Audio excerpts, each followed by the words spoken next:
సందర్భాల్లో వివాదాలకు care of address అయ్యారు విజయ్ మాల్యా. వ్యాపార రంగంలో వెలుగొందిన రోజులు, విలాసవంతమైన జీవితం, ఆ తర్వాత ఎదురైన ఆర్థిక సంక్షోభాలు, దేశం విడిచి వెళ్లిన పరిస్థితులు ఇవన్నీ ఆయన్ను తరచూ వార్తల్లో నిలిపాయి. ఈ నేపథ్యంలో విజయ్ మాల్యా గతానికి సంబంధించిన పలు ఆసక్తికర అంశాలు మళ్లీ హల్చల్ చేస్తున్నాయి. ఆయన వ్యాపార సామ్రాజ్యం ఎలా విస్తరించింది, ఆర్సీబీ జట్టును ఒక బ్రాండ్గా తీర్చిదిద్దడంలో ఆయన పాత్ర, దేశం విడిచి వెళ్లాల్సి వచ్చిన కారణాలు ఇవన్నీ మరోసారి ప్రజల్లో చర్చకు దారితీశాయి. ఇదే సమయంలో బాలీవుడ్, టాలీవుడ్ హీరోయిన్ సమీరా రెడ్డి వివాహానికి సంబంధించి విజయ్ మాల్యా పేరు ప్రస్తావనకొచ్చింది. ఎందుకంటే సమీరా రెడ్డి పెళ్లిలో కన్యాదానం చేసిన వ్యక్తి విజయ్ మాల్యానే. ఈ విషయం బయటకు తెలియడంతో ఇద్దరి మధ్య ఉన్న బంధుత్వంపై ఆసక్తి పెరిగింది.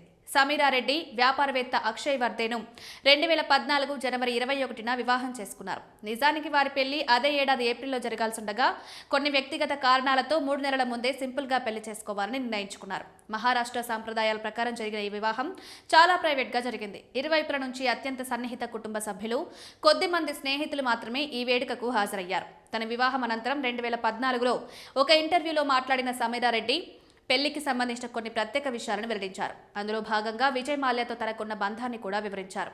తన తల్లి వైపు బంధువైన విజయ్ మాల్యానే సాంప్రదాయబద్ధంగా కన్యాదాన కార్యక్రమాలు నిర్వహించి తనను వరుడికి అప్పగించారని సమీరా తెలిపారు. పెళ్లి వేడుక పూర్తిగా కుటుంబ వాతావరణంలోనే జరిగిందని, ఆత్మీయుల మధ్య సింపుల్గా జరిగిన వేడుకగా, అది తన జీవితంలో గుర్తుండిపోయే క్షణమని ఆమె చెప్పారు. సమీరా రెడ్డి, అక్షయ్ వర్దే పెళ్లి జరిగి ఇప్పటికీ దాదాపు 12 ఏళ్లు అవుతుండగా ప్రస్తుతం ఈ జోడీ దాంపత్య జీవితాన్ని ఎంజాయ్ చేస్తోంది. సినిమాలకు దూరంగా ఉంటూ ఫ్యామిలీ లైఫ్ లీడ్ చేస్తోంది సమీరా. ఆమె కెరీర్ విషయానికి వస్తే 2002లో మైనే దిల్ తుజ్కో దియా చిత్రంతో బాలీవుడ్లో అడుగుపెట్టి తర్వాత ధర్నా మన హే, ముసాఫిర్, రేస్, దే దానా దన్, తేజ్ వంటి పలు హిట్ సినిమాల్లో నటించి గుర్తింపు పొందారు.